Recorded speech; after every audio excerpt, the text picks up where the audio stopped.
The following podcast contains advertisements.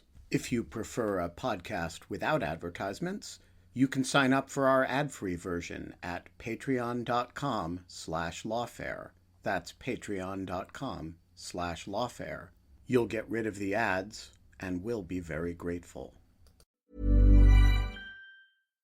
Hello, this is John Grills from Creepy. Want to see something scary? Shudder is the ultimate streaming service for fans of horror, thrillers, and the supernatural. Brought to you by AMC Networks. Shudder is a premium streaming service that promises its members a multi-sensory dive into fantastical worlds. All uncut and commercial-free. Discover films and series that cover the entire horror spectrum, including highly anticipated new releases like The Boy Behind the Door, and one of my new favorite movies, Psycho Gorman. Available ad-free, on demand, and through the platforms you're already on. Shudder. So good, it's scary. Sign up at shudder.com. That's SHUDDER.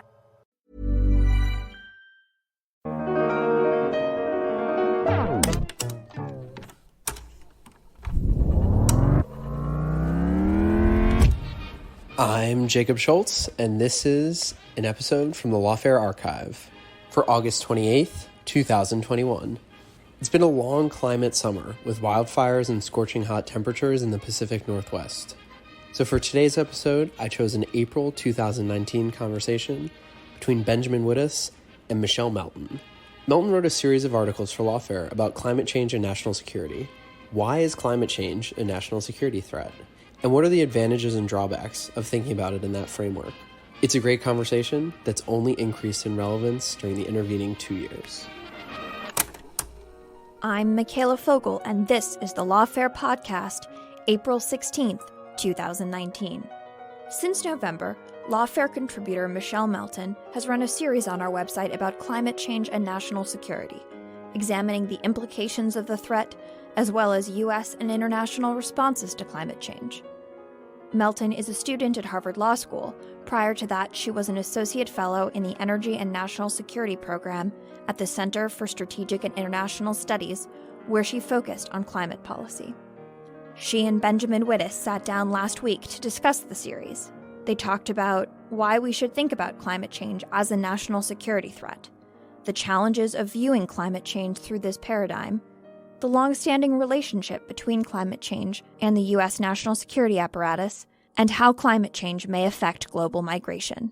It's the Lawfare Podcast, episode 409, Michelle Melton on climate change as a national security threat.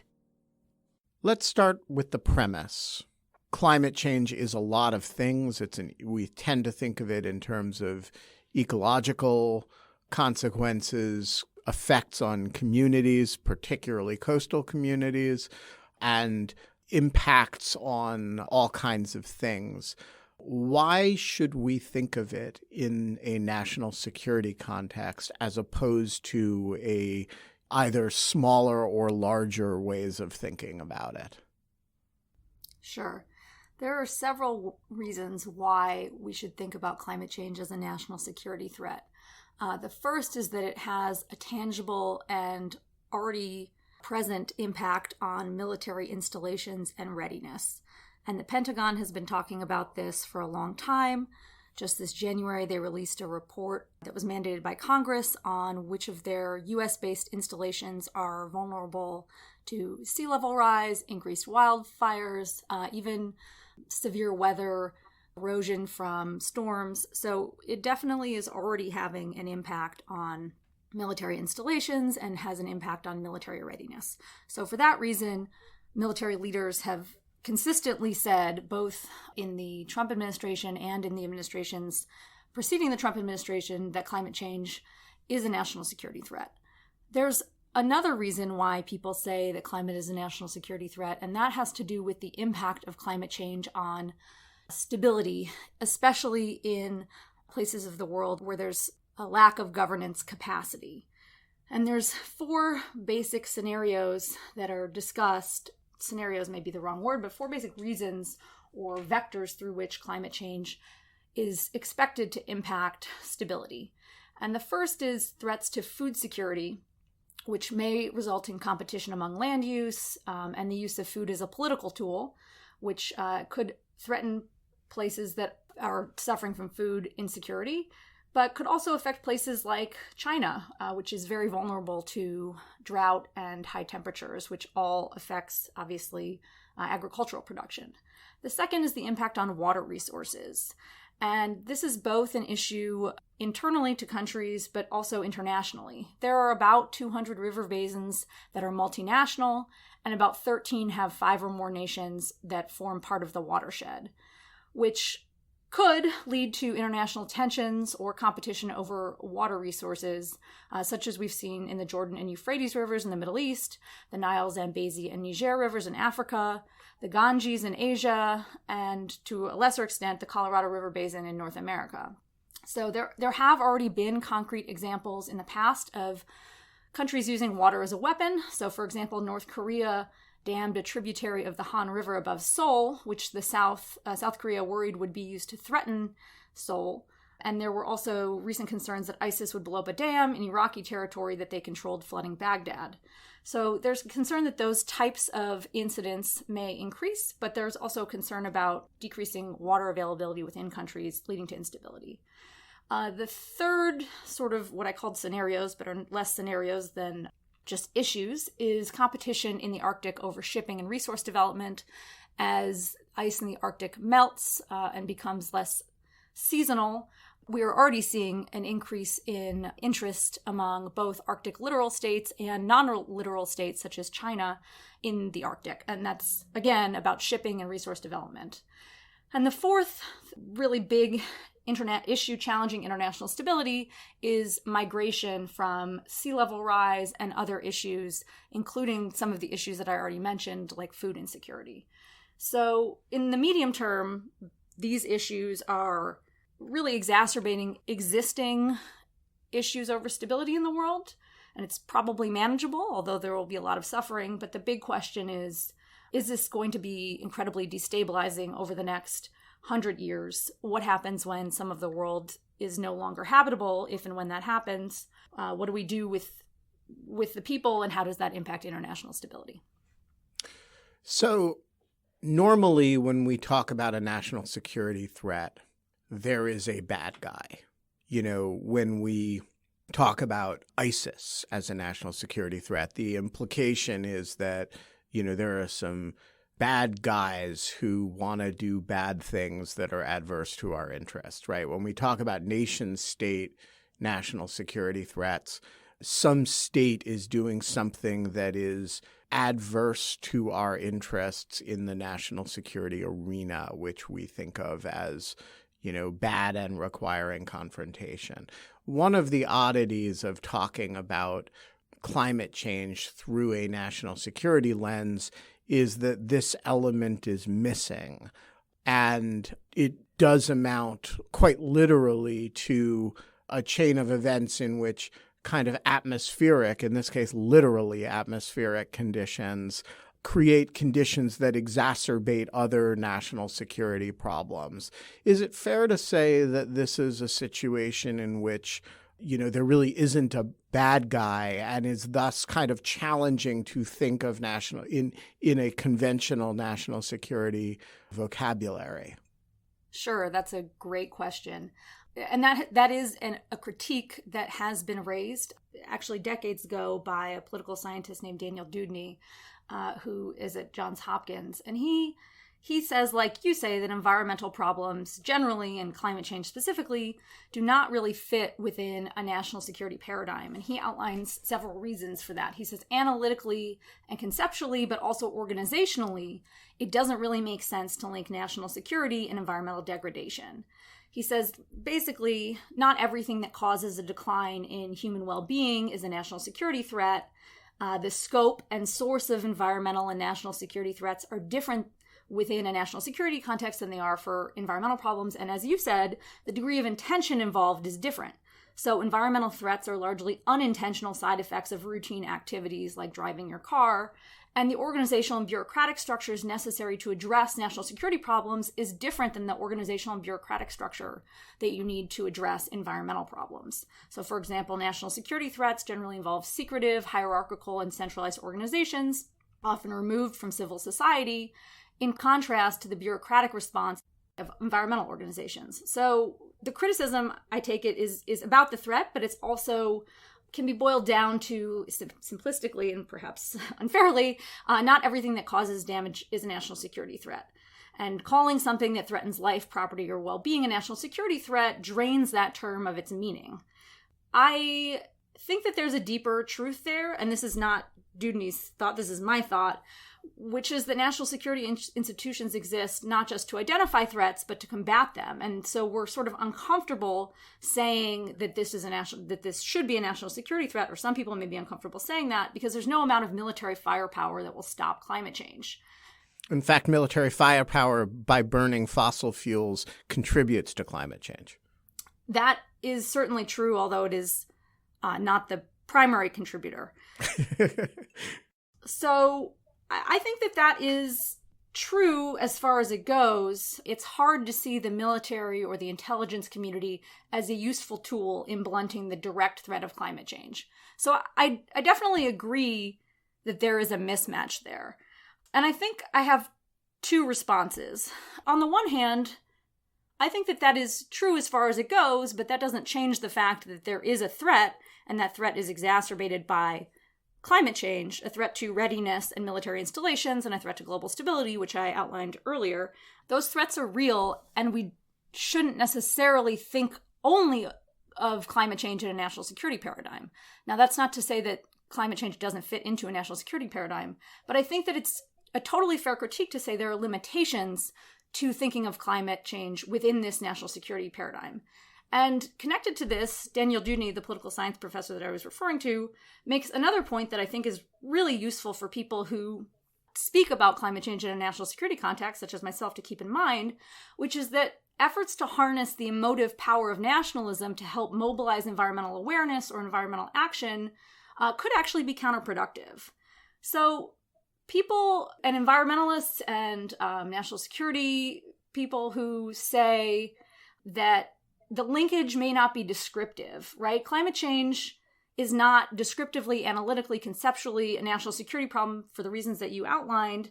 We don't really care because it has political utility. So we think that it's a way of stimulating action by cloaking an environmental problem in the urgency of national security.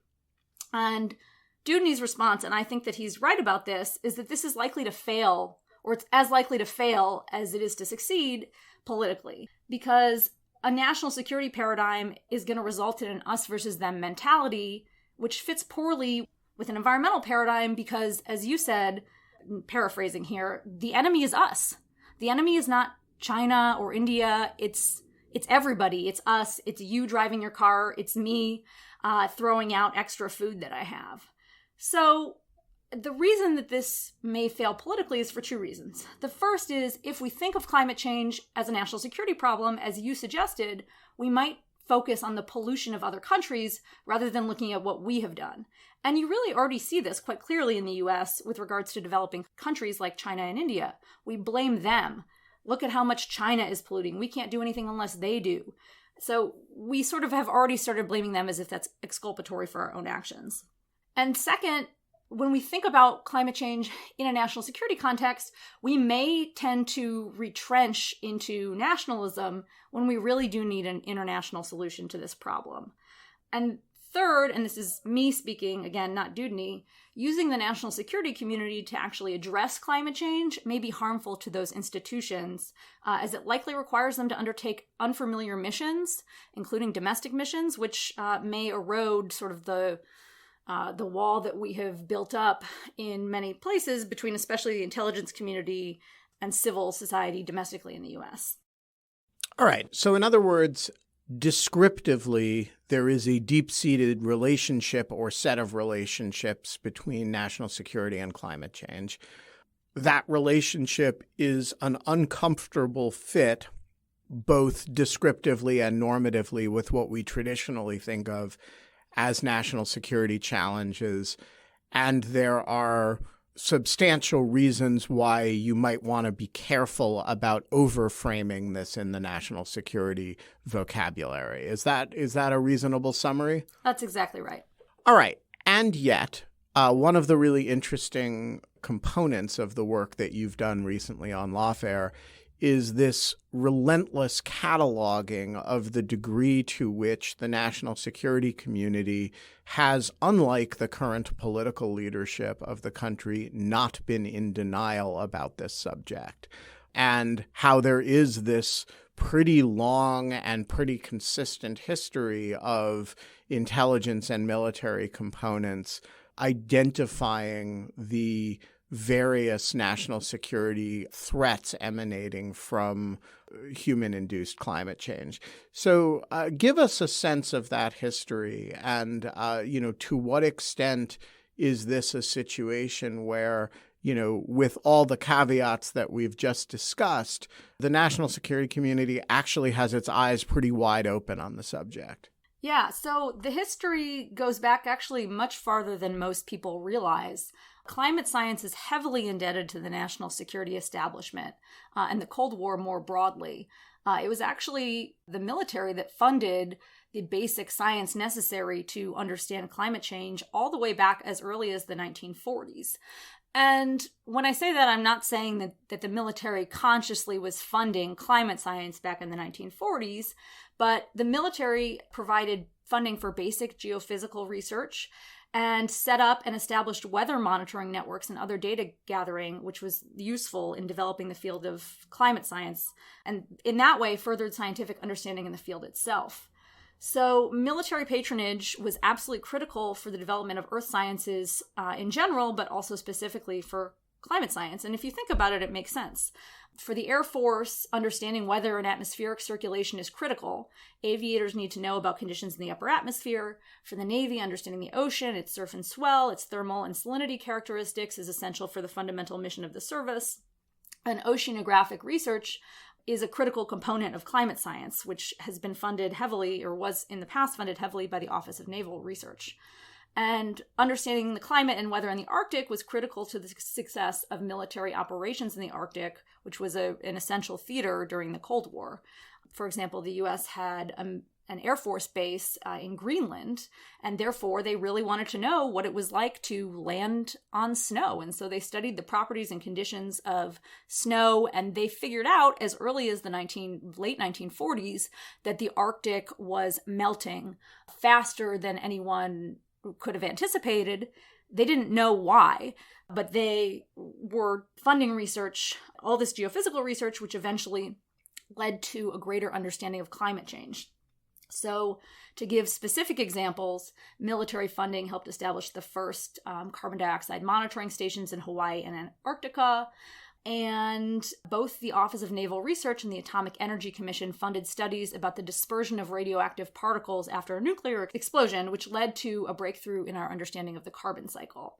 So there have been long-standing connections between the military community, the national security establishment, and climate science for many, many decades. And so the idea that this was new or that the military has not been deeply involved in this is not accurate. And therefore, I think this sort of interest in readiness and physical systems made the military very early on aware of and contributed to an understanding of climate science.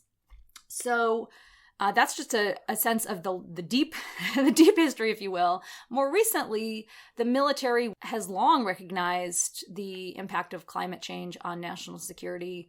As early as the 1970s, there are unclassified CIA memos and military research on climate change and the impact of climate change on international security. So this issue has a long history, and what we're seeing now, an outspokenness of the military on these issues, is really about their commitment to their mission and the facts that they have been dealing with for a very long time. You have put together on Lawfare a number of military and intelligence assessments over a long period of time that show a consistent concern both on the sort of effects on individual bases from the military side, but also these geopolitical destabilization concerns that you articulated earlier have a lot of grounding in a fairly large volume of work product from both the military and the intelligence community. Is that fair? Oh, yes. And so climate change has been listed in almost every annual worldwide threat assessment for at least the last decade.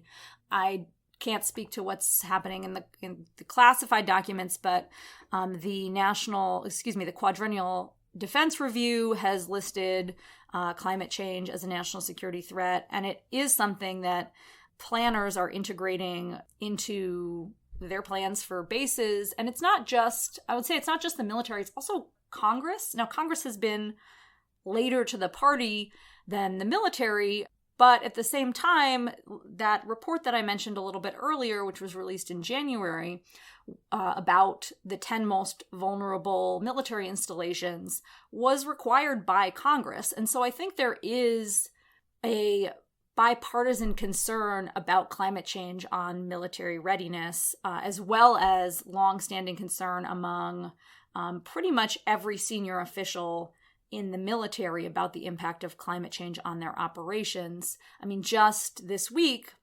the Chief of Staff of the Air Force testified that they were preparing for climate change. They see climate change as a threat. And he was not the only one. I mean, in the last month, I think it's 4 different military officials have testified in front of Congress about the impact of climate change on military operations. They all see it as real. They all see it as a challenge or even as a threat. So this is not something that is a creature of the Obama administration. It has persisted into the current administration, even as the president calls climate change a Chinese hoax. That's right. I think you see it as early as the George W. Bush administration in public documents. Now, that's not to say that there was a full embrace during the George W. Bush administration, but there were some reports, specifically a sort of notorious 2003 report that was commissioned by the Pentagon, that was done by outside people, that really considered sort of like black swan events or gray swan events that could trigger geopolitical instability. It is the Obama administration where you see a more public and consistent embrace of this, but that has really continued through the Trump administration, with pretty much no exception until the present. And those people who at present are contesting national climate change as a national security issue are really not military officials, or even, for the most part, political appointees in the administration. They have, for the most part, including former Secretary James Mattis, acknowledged the threat that climate change poses. Hey, this is Trevor Shand from Bloody Disgusting's Boo Crew podcast. There's a streaming service that has undeniably changed our lives as horror fans. It's called Shudder. It's got an unbeatable selection of everything in the genre, from thrillers to the supernatural, Hollywood favorites, cult classics, and exclusives from the most exciting and adventurous creators in the space that you're not going to find anywhere else. It's uncut, commercial-free. We have discovered so many of what have become our all-time favorites on Shudder. Psycho Goreman, original series like the legendary Greg Nicotero's Creepshow. Sign up at Shudder.com. Last summer, sleep kept us sane through the silence. This summer, you're going to need sleep to get over all of this. That's why it's the perfect time to upgrade to a Nectar mattress and get award-winning, precision-engineered sleep at incredible value. Prices start at just $499, and you get $399 in accessories thrown in, a 365-night home trial, and a forever warranty. Go to nectarsleep.com. What about other countries? So you recently wrote a very interesting piece on Lawfare about Chinese recognition that their national security interests were being challenged by climate change. talk a little bit about the sort of evolution of the Chinese attitude on this subject, and also of sort of how other countries, particularly countries with sort of active military postures, and think about threats emanating from this set of problems. So there is a wide range of views about this in various militaries, and the Chinese have really, as we talk about in the piece, have changed their stance somewhat. And that change of stance is not because they only recently have come to see climate change as a scientific reality or scientific truth. They've accepted climate science for a long time, but they were very resistant to characterizing climate change as a national security issue. And that's because of their concerns about the impact that classifying it as such might have on their sovereignty. They are concerned about saying that climate change was a really big issue for them because they didn't want that to be used as a way to force them to essentially change their economic development model. China is the world's largest emitter, and their development is heavily reliant on burning very large amounts of coal and oil. And I think that they, for a long time, were concerned that if they admitted that it was a national security threat, or even just a threat that everyone should be asked to equally address, that they would have to change their behavior. And that was not something that they wanted to do, or at least not something that they wanted to do at the behest of other countries. So they've really resisted this characterization until recently. They have come to see that there are both domestic and international advantages to characterizing climate change as a national security issue, including diplomatic advantages. They see a huge gap that the Trump administration has opened up by announcing its intention to withdraw from the Paris Agreement, and they want to fill that gap, and they see a lot of soft power benefits from doing so. Now, whether that actually changes their behavior is a different question, as we articulate in the piece. But I think that they have sort of come around on this issue. Other militaries have different perspectives. So New Zealand recently put out, I think it was a white paper on climate change as a national security issue. They are pretty much in lockstep with the U.S. military's view. They see it as destabilizing. They see concerns about their installations, about refugees, and about humanitarian crises. And so that is a concern. I'm not an expert on Russia, but my understanding is that the Russians don't necessarily see it as a national security issue. They see enormous benefits from climate change, including increasing agricultural land in their country. They will obviously become a more temperate country. They see advantages in the Arctic. And so I don't believe, although again, I'm not an expert, that they have embraced climate change as a national security threat. I mean, it's interesting. I do think they have a plausible argument that for all the reasons that other countries are afraid of, not that much of the landmass of Russia is going to become uninhabitable as a result of climate change. But you could imagine large swaths of the Siberian areas as well as the Far East that are currently mostly uninhabitable from a Russian, for large numbers of people anyway, as well as the Russian Arctic becoming over reasonable periods of time habitable and productive in a way that is not cost effective for them to be productive now. Are they wrong about that? I think, as with everything else when it comes to climate change, it really depends about the time period over which you're referring. So, yes, that is certainly true within any policy timeframe that we currently use. They're not totally wrong about that. I think at least in the next 50 to 100 years, or possibly even 200 years, they may be wrong about that if we continue to emit at the levels at which we're emitting. They may be wrong about that in the long term, because a lot of people may see exactly that and say, I want to move to Russia because that's that's where things don't look so bad. And so they may, again, this is completely speculative, but the time frame really matters here. And it may You're envisioning major net migration from Bangladesh to the Russian Far East. Yeah, I think that that is certainly a possibility. I'm not sure that it's the most likely possibility, but I certainly think that, again, depending on the time frame over which you're looking, they may have it good, they may have it not so good. It really depends. And again, it's so hard to predict because all of the impacts, the social impacts of climate change are mediated through human institutions. So, like, it's entirely possible that people will want to migrate to Russia and they won't be able to, or that by then, I don't know, we have some other form of international organization in Russia as a country no longer exists in the form that we know it. I mean, again, we're talking over 200, 250, 300 years.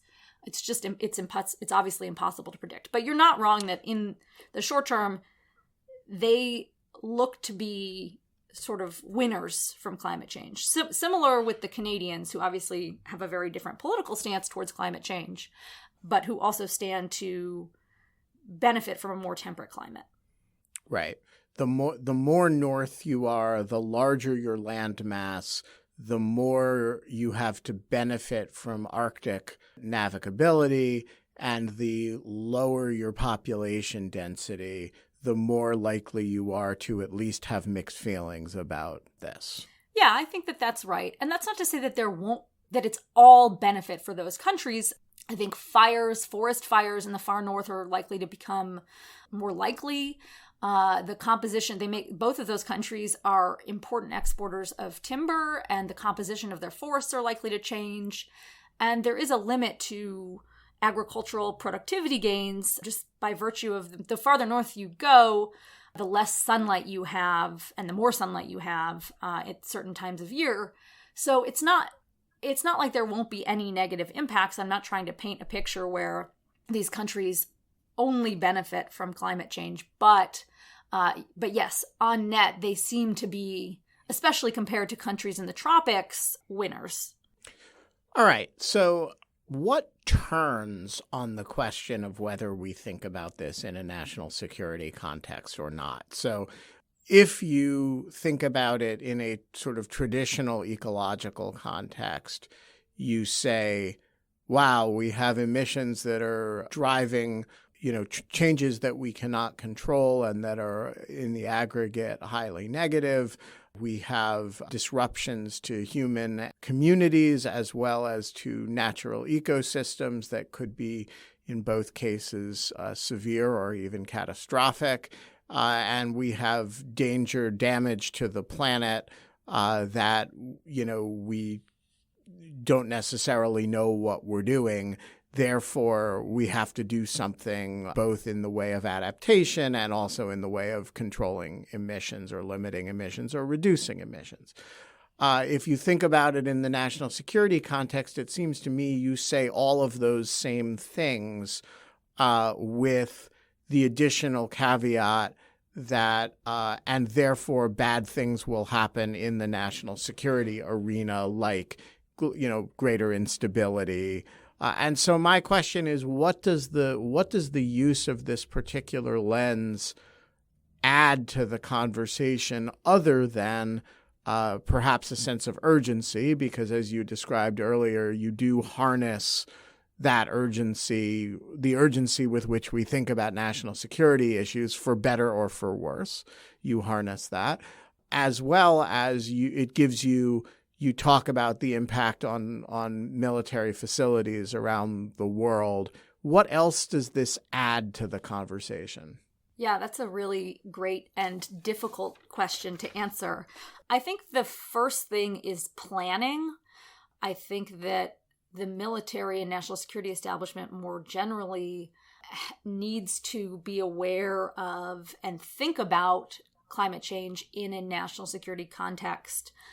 Because it will unquestionably have impacts. And those impacts are going to be very, very difficult to predict. And so planning and arranging contingencies and just like knowing, again, as we were talking about with Russia and China, knowing how those countries understand climate change, who's going to benefit, what's going to happen. Obviously, there's no way to predict exactly what's going to happen, but planning is really important to national security. And I think that is, to me, most fundamentally, preparedness is critical. And that is why I see climate change as a national security issue and the importance of classifying climate change as a national security issue.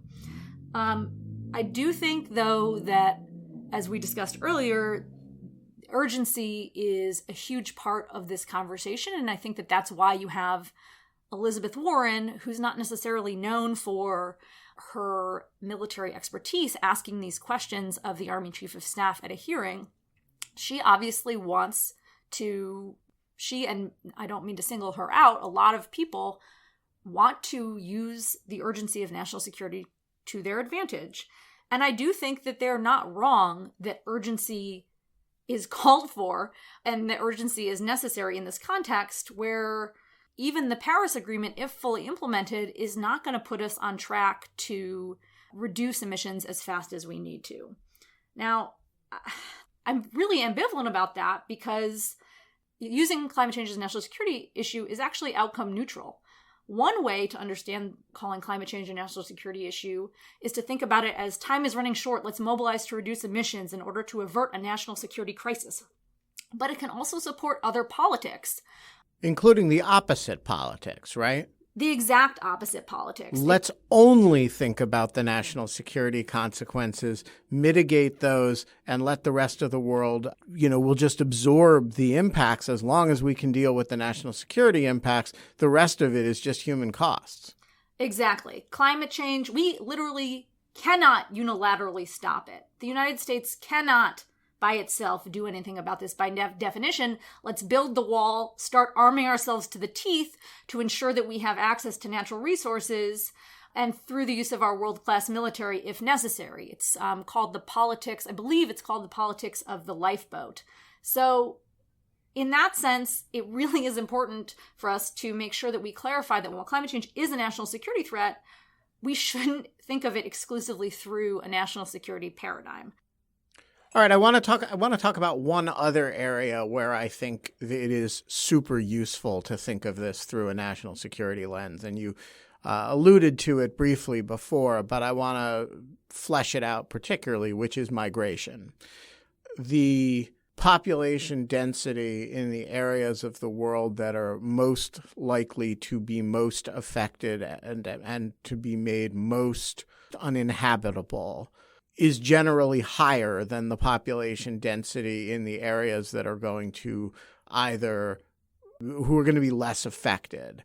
And my joking example of mass migration from Bangladesh to Siberia is only sort of a joke in the sense that I do think we're going to see, as a result of areas of high population density that are low-lying and hot becoming less and less habitable, people will move out of them and people will go to places that are, or try to go to places that are less population dense, less hot, and less low-lying.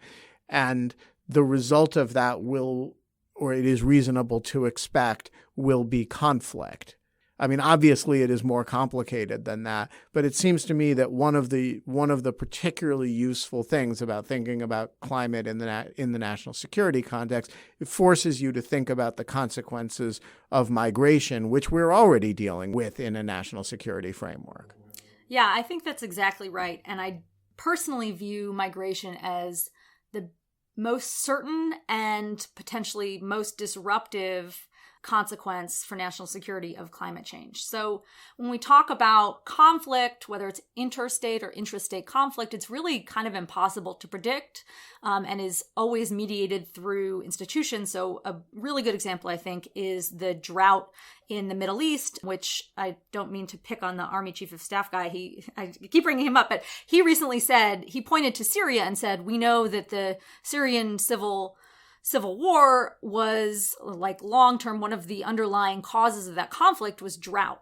And that is true, but Jordan and Lebanon experience the same drought and they're not in a conflict. They're not in a civil war right now. So it is true that conflict may or may not arise from climate change, but one thing that is 100% certain to happen is huge and possibly unthinkable waves of migration. So the UN has estimated that up to 200 million, there will be up to 200 million climate refugees by 2050. The World Bank has said that we could see 140 million internally displaced persons as a result of climate change.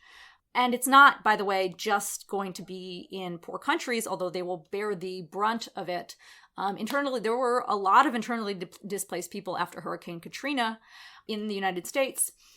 But the real issue is that, for me, we have no way of dealing with this issue internationally. There's no easy recognition for this category of people under international law, which makes sense because if you think about it, climate-induced migration is not a single category of migrants. You have people who are going to be displaced by storms and extreme weather. Some, but not all, natural disasters will result in displacement. You'll have people moving due to long-term climate shifts. You'll have people moving due to conflict exacerbated by climate change, some of which migration will be voluntary, some of which will not be voluntary. And in cases of some of these low-lying South Pacific nations, you'll have people displaced by rising water that literally will not have a country anymore, or at least no more territorial country or territorial country in their traditional homeland. Okay, but I mean, it seems to me that you've just put your finger on something that's a bit of a puzzle here, right? Which is you're going to have all these people who are migrating ultimately as a result of climate. And with the exception of the people whose islands are disappearing, we will generally not attribute it to climate, right? So the Syrian Civil War is a really interesting example.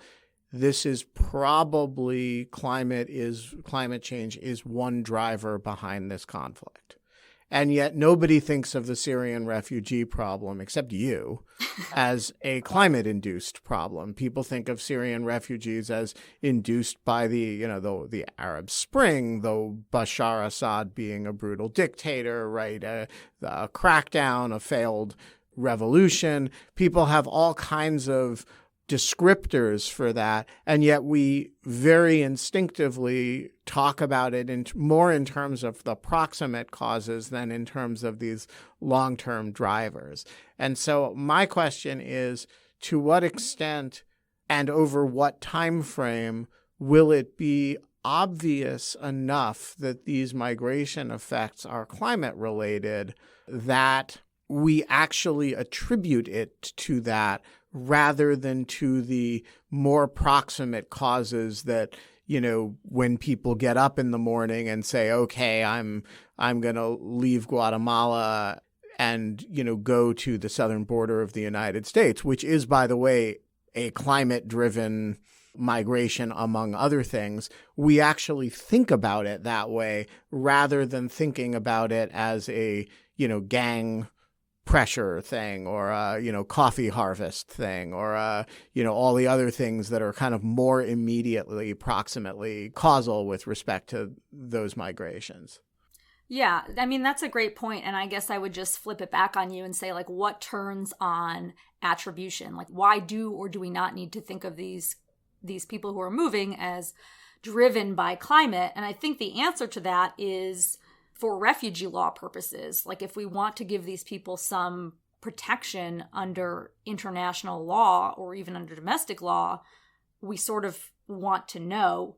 I guess my response to that is it doesn't really matter at this particular moment in time because refugee law does not currently accommodate probably any of these people except for the people from the Marshall Islands.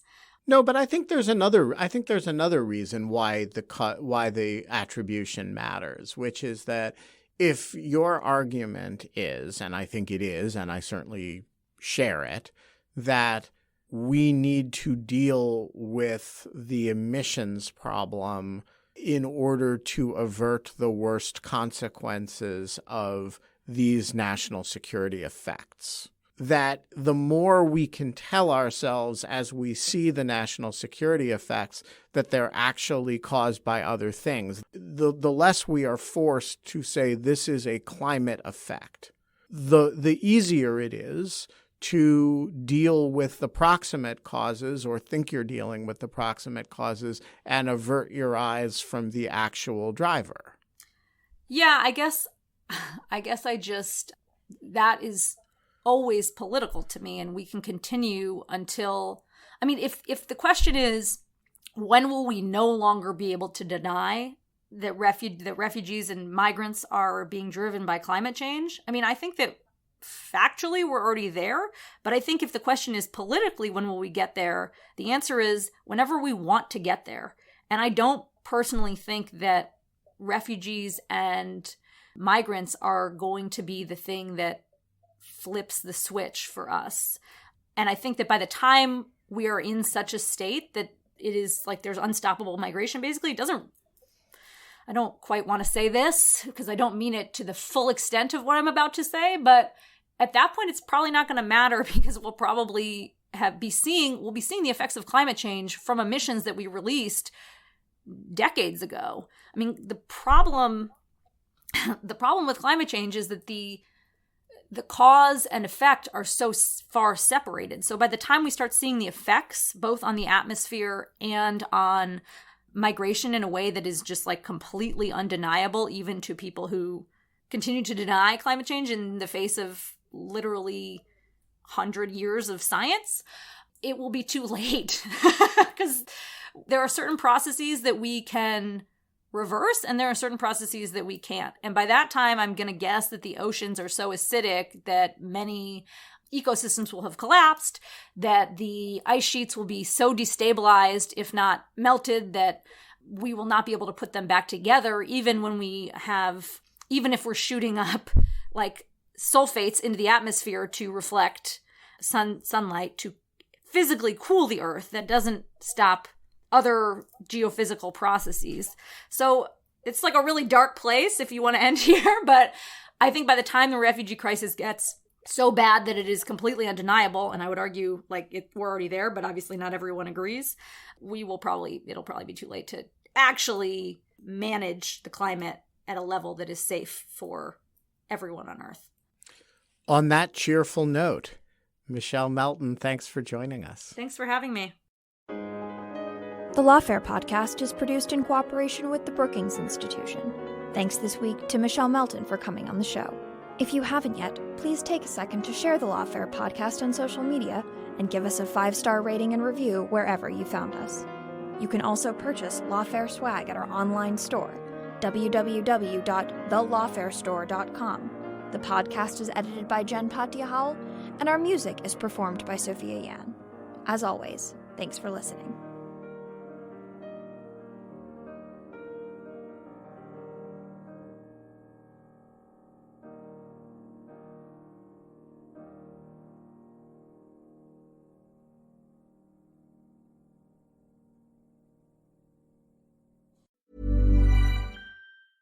Having football down to a science starts with having sleep down to a science. Because the better you sleep, the better you show up on game day. That's why NFL players rely on the Sleep Number 360 smart bed. It senses their movement and automatically adjusts to keep them effortlessly comfortable. And it tracks vital sleep metrics like average heart rate and average breath rate, so they know exactly how well they slept. It tackles the science. All they have to do is sleep.